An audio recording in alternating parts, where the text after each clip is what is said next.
इस बार बिहार में जाति धर्म के नाम पर वोट नहीं पड़ने जा रहा।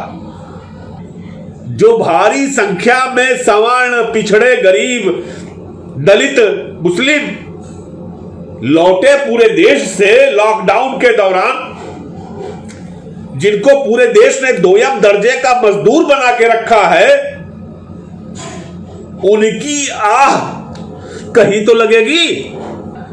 लॉकडाउन के दौरान जो 21 करोड़ लोगों ने रोजगार खोया, जो प्रवासी मजदूर भूखमरी के कगार पे आ गए, वो कहीं के रहे हैं, वो बिहार के रहे हो, यूपी के रहे हो, कहीं कह रहे हो, उन सबका प्रतिनिधित्व तेजस्वी कर रहा। नीतीश कुमार ने सोचा कि यह एनआरआई, यह खाए अघाए मध्यम वर्ग, उच्च मध्यम वर्ग के लोग, सुशांत सिंह राजपूत पर विलाप करने वाले लोग, यह उनको बिहार के चुनाव में विजयी बना देंगे। यह बिहार का चुनाव केवल बिहार का चुनाव नहीं है, इस गलतफहमी में बिल्कुल मत रहिए। यह कोरोना के दौरान 8 महीने बीते हैं, बिहार में केंद्र सरकार पर भी मैंडेट पड़ रहा है। बिहार का जो नतीजा होगा वह पश्चिम बंगाल को भी प्रभावित करेगा, 100% करेगा। बिहार का जो नतीजा होगा वह देश में अन्य राज्यों में जो विधानसभा चुनाव होने वाले हैं, बिहार का चुनाव केवल बिहार का चुनाव नहीं है, यह बात दिमाग में रखनी चाहिए। दरअसल गलती क्या हुई नीतीश कुमार की, यह जानना जरूरी है कि नीतीश कुमार जा क्यों रहे। जो सबसे बड़ी बात, सबसे पहली बात मेरे अपने जेहन में आती है वो यह है, केवल बिहार की जनता नहीं चाहती नीतीश कुमार जाए, अब यह देश चाहता है कि नीतीश कुमार जाए। जो नीतीश को बिहार से बाहर भगाने की, नीतीश को सत्ता से दूर करने की लहर जो है वह केवल पटना, मुजफ्फरपुर से नहीं उठ रही है। यह लहर बंगलौर से भी उठ रही है, चेन्नई से भी उठ रही है, छत्तीसगढ़ से भी उठ रही है। यह सच्चाई है। जैसे तमाम शक्तियां एक साथ मिलकर के बिहार की ओर दौड़ चली है। आपको क्या लगता है तेजस्वी राजद के प्रतिनिधि हैं, महागठबंधन के मुख्यमंत्री उम्मीदवार हैं? नहीं, तेजस्वी इस देश के हर एक बेरोजगार युवा का प्रतिनिधि बन गया है। यह ऐसा चुनाव है, देश के हर एक बेरोजगार युवा का प्रतिनिधि तेजस्वी बन गया है। लॉकडाउन के दौरान जो 21 करोड़ लोगों ने रोजगार खोया, जो प्रवासी मजदूर भूखमरी के कगार पे आ गए, वो कहीं के रहे हैं, वो बिहार के रहे हो, यूपी के रहे हो, कहीं कह रहे हो, उन सबका प्रतिनिधित्व तेजस्वी कर रहा है। इसलिए उसका जीतना जरूरी है, इसलिए वो विजयी हो रहा है। दरअसल नीतीश कुमार ने बहुत बड़ी गलती कर दी। ऐसी गलती की उम्मीद मैं उनसे नहीं करता था। जेपी के शिष्य हैं, पुराने समाजवादी सोशलिस्ट रहे हैं। उन्होंने किया क्या, जो सबसे मूर्खाना काम किया, जो दुनिया के तमाम देशों में नाराई रह रहे हैं, जो अन्य प्रदेशों में बिहार से विस्थापित खाए अघाए लोग रह रहे हैं, मध्यम वर्गीय, उच्च मध्यम वर्गीय, उनको बिहार का प्रतिनिधि चेहरा मान लिया नीतीश कुमार ने। उनको इस भ्रम में डालने वाले खुद मोदी जी हैं।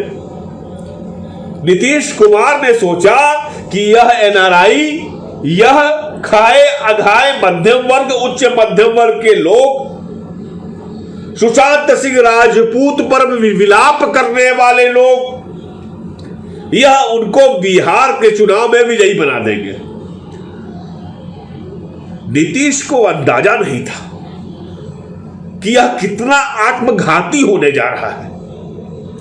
दरअसल जब पब्लिक को समझ में यह आ गया कि यह वह व्यक्ति बिहार के दलित का, बिहार के पिछड़े का, बिहार के अल्पसंख्यक का नहीं है, यह तो अभिजनों का प्रतिनिधित्व करता है, सबने तय कर लिया कि नहीं, नीतीश कुमार के साथ नहीं खड़ा होना है। अरे भाई, जब एनआरसी सीए पर पूरे देश में बवाल चल रहा था, बड़ी उम्मीद थी कि नीतीश कुमार साफ गोई से बोलने वाले हैं, कम से कम एक बात कहेंगे ईमानदारी से कि नहीं मोदी जी ये ठीक नहीं है, अगर आप ऐसा करते हैं तो गठबंधन नहीं चलेगा। मगर नहीं कहा उन्होंने, नहीं कहा। कैसे भरोसा किया जाए आप बताओ? दिल्ली दंगों में जो बेकसूर मारे गए, आपको क्या लगता है नीतीश कुमार की खामोशी वहां पर वो बिहार का मुसलमान बर्दाश्त करेगा? कतई नहीं करेगा। जो भारी संख्या में सवर्ण, पिछड़े, गरीब, दलित, मुस्लिम लौटे पूरे देश से लॉकडाउन के दौरान, जिनको पूरे देश ने दोयम दर्जे का मजदूर बना के रखा है, उनकी आह कहीं तो लगेगी। नीतीश कुमार ने यह ना समझी कि अगर वो जनपक्षधरता रखते, जनता के साथ खड़े होते, तो शायद इतने बुरे दिन नहीं आते। वह बीजेपी के साथ खड़े हो गए, बीजेपी की नीतियों पर चलने लगे। अरे भाई, बीजेपी कोई बिहार उत्तर प्रदेश की पार्टी थोड़ी ना है। बीजेपी गुजरात महाराष्ट्र की पार्टी है, जैसे तैसे बांट करके लोगों को केंद्र में सरकार बना ली। लेकिन बंगाल में, बिहार में, यूपी में बाहर की गुजरात की पार्टी का क्या काम? क्यों वहां पे सरकार उसकी होनी चाहिए? जनता क्यों बर्दाश्त करेगी इसको? दरअसल यही चीज हुई। नीतीश कुमार बिहार की जनता को यह विश्वास दिलाने में नाकाम रहे कि हम आपकी सरकार बनाने जा रहे हैं। आज आलम यह है, एक आदमी नहीं दिखाई देता। बिहार में दिन भर में 50 फोन करता हूं मैं, जो कहते हैं कि नीतीश कुमार भाई यहां पे इस विधानसभा में अच्छा प्रदर्शन कर रहे हैं। एक आदमी नहीं मिलता। मैं तमाम बातें तेजस्वी के समर्थन में लिखता हूं, तमाम बातें महागठबंधन के समर्थन में लिखता हूं, और ये इसलिए लिखता हूं क्योंकि फासिस्टवादी ताकतों का विरोध करना है। एक आदमी विरोध करने नीतीश कुमार के तरफ से मेरे पास नहीं आता, कोई नहीं कहता। जो बीजेपी के लोग हैं वो भी कहते हैं कि अरे भैया ये तो ऐसा कर दिया। तो नीतीश कुमार एक जाल में फंस गए। अच्छा होता, बेहतर होता वो ये कहते कि छोड़ो, 15 साल मुख्यमंत्री रहा, अब अपना बुढ़ापा खराब नहीं करूंगा। देश में हिंदू मुस्लिम एकता के नाम पर, सांप्रदायिक सौहार्द के नाम पर, जातीयता से परे हम महागठबंधन को सपोर्ट करेंगे, तेजस्वी को सपोर्ट करेंगे। नीतीश कुमार को करना यह चाहिए था। वो जानते हैं कि हम हार रहे हैं, अच्छी तरह से जानते हैं। और एक बड़ी मजेदार बात हो गई, माने बिहार को लेकर के यह बात देश में क्या दुनिया में किसी ने नहीं सोची थी कि बिहार में इलेक्शन होगा तो ऐसा होगा। यह पहली बार हो रहा है, बड़ा दिल खुश होता है। मैं नहीं जानता आप लोग कैसे सोचते हैं, मेरा दिल बहुत बाग बाग होता है इस बात को लेकर के। पहली बार मैं बहुत निराश था। बिहार में जातीयता से परे, धर्म से परे, कोई हिंदू मुस्लिम सिख ईसाई नहीं, कोई ब्राह्मण दलित यादव नहीं, वोटिंग हो रही है। इस बार बिहार में जाति धर्म के नाम पर वोट नहीं पड़ने जा रहा। इस बार बिहार में अमीर गरीब, खाया हुआ भूखा, बेरोजगार रोजगार वाला, यह वर्ग बने हैं। इस तरह के वर्ग भी वोटिंग करेंगे। यह चीजें डेमोक्रेसी को मजबूत करने वाली है। यह चीजें बताती हैं कि तेजस्वी आगे जाएंगे, बहुत आगे जाएंगे। अगर लालू जी इस चुनाव में होते तो शायद मैं एक बार संकोच करता कि नहीं हो सकता है कि वो वोटों के ध्रुवीकरण में लग जाए, ये कर जाए। कमाल कर दिया इस लड़के ने, अपने पिता से परे केवल बेरोजगारी की बात कर रहा है। रोजी रोटी से बड़ा कोई धर्म है? नहीं है ना। यह कमाल है, यह लाजवाब है। मैं जब कहता हूं कि इस देश में सारी समस्याओं का समाधान केवल एक है कि जाति धर्म को खत्म कर दो, वह नजर आ रहा है। मैं नहीं जानता कितना सफल होगा तेजस्वी चुनावों के बाद, लेकिन मैं ये जानता हूं कि वो ईमानदारी से कह रहा है जो कह रहा है।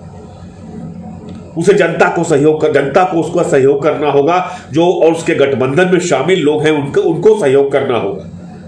इस लड़के के सहयोग सबको करना भी चाहिए। एक युवा का सहयोग इस देश में सबको करना चाहिए। आप लोगों ने राहुल गांधी का सहयोग नहीं किया, उसका खामियाजा देश भुगत रहा है। एक दूसरा युवा आ रहा है, उसका सहयोग करिए। कन्हैया कुमार का सहयोग नहीं किया, देश भुगत रहा है। संसद में युवाओं की आवाज उठाने वाला कोई नहीं है। अब बेईमानी मत करिएगा। अरे भाई, इतने प्रवासी मजदूर आ रहे थे, मैं बार बार पढ़ता था खबरों में कि नीतीश कुमार ने कहा है कि नहीं, अन्य प्रदेश हमारे पास खिलाने को नहीं है, अन्य प्रदेश से कैसे आ जाएंगे। ट्रेनों को पर रोक लगा दी कि ट्रेन गुजरात से ना आए, अन्य पंजाब से ट्रेन नहीं आए। यह सब तो नीतीश कुमार ने किया। जो लोग आ गए उनके पास रोजगार नहीं है, कैसे जाए रास्ता नहीं है। क्यों वोट करे पब्लिक तुमको भाई? क्या कर रहे थे?